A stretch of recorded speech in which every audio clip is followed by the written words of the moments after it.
Hello po, si Sir Jerry po ulit ito. For today, ang i-review po natin is itong Harry Dark Chocolate. Ayan, ito pong 40 grams ng Harry Dark Chocolate. Kasi mga nare-review po natin ng mga dark chocolate is with almonds. Yung isa naman po is 100% pure.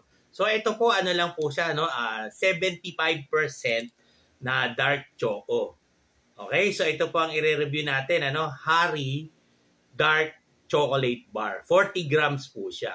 Okay, so tingnan po natin kung pwede po ito sa mga diabetic na dessert. Pero bago po yan, para malaman po natin, check-in po muna natin yung ating sugar para po meron tayong reference. Sige, kunin po natin yung aking sugar. Ano?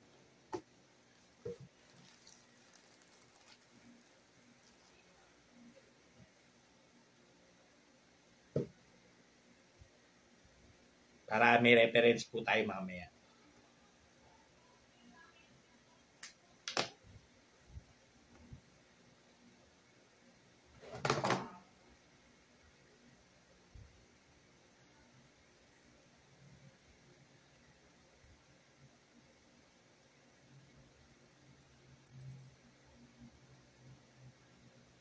Ayan, ano? Ang sugar lang po natin ngayon is 102. Kasi medyo fasting na po tayo. Mga malapit na pong 4 na oras akong walang kinakain. So, ang sugar ko po ngayon, ang starting sugar ko po is 102. Tapos po, kakainin po natin itong Harry Dark Chocolate na 40 grams. Okay, so, tikman po natin, Ang laman po niya ay parang naputol, Parang po, 8, 8 na ganito. 1, 2, 3, 4, 5, 6, 7, 8. Ayan. Naputol na po. Okay, so tikman nga natin, Galing po kasi sa rep, kaya po medyo matigas. Dark chocolate po, syempre ang lasa. Pero this time, wala po siyang halong almonds, wala po siyang halong raisins, wala po siyang halong nuts. Talagang lang po siya. Chocolate bar, pero dark chocolate. Okay? So, masarap po, no? Alam naman ninyo, basta chocolate, masarap talaga. Pero dahil dark chocolate po siya, ayun nga po, bittersweet. Medyo mapait ng konti. Okay, so ubusin ko lang po ito. Tapos po, after 1 hour, balik po tayo, check-in po natin yung aking sugar para malaman natin kung pwede po ito sa mga diabetic. Sige, balik po tayo after 1 hour.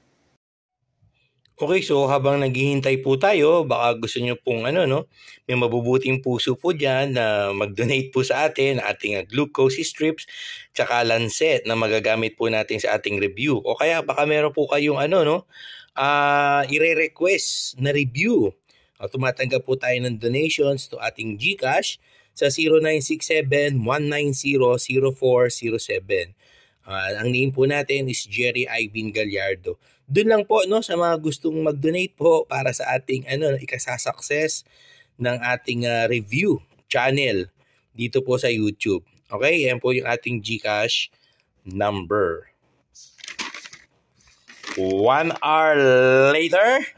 Okay, so lumipas na po yung 1 hour, after po natin kumain kanina, nung 1 bar ng Harry Dark Chocolate na 40 grams.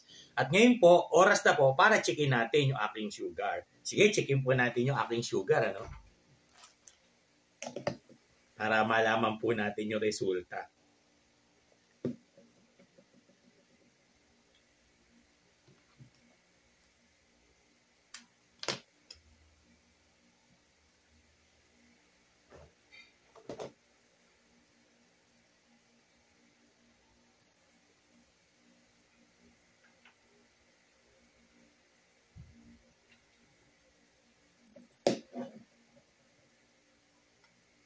Ayan, So, kanina po ay 102 yung aking sugar. Ngayon naman po is 136. So, kung iaano nyo po yan, tumaas po ng 34 yung ating sugar after po natin kumain, ng isang chocolate bar ng Harry Dark Chocolate na 40 grams. So, para sa akin, dahil 34 po yung itinaas, mga moderate po talaga siya. Pero pwede po siyang maging pwede po siyang maging dessert ng mga diabetic. Pero siguro po hindi yung buong bar, siguro kalahati lang po muna. Kalahati after lunch, kalahati after dinner. Para po safe lang, di ba? So yan po, no, aking sugar ngayon is 136. So moderate po siya. Ang masasabi po natin sa Harry Dark Chocolate na. Kasi haba ng kinain ko eh. No, again, no, pero kung kakainin niyo po yung kalahati lang sa tanghali and then kalahati lang sa gabi, sigurado po na okay po yung Harry Dark Chocolate para sa atin na mga diabetic.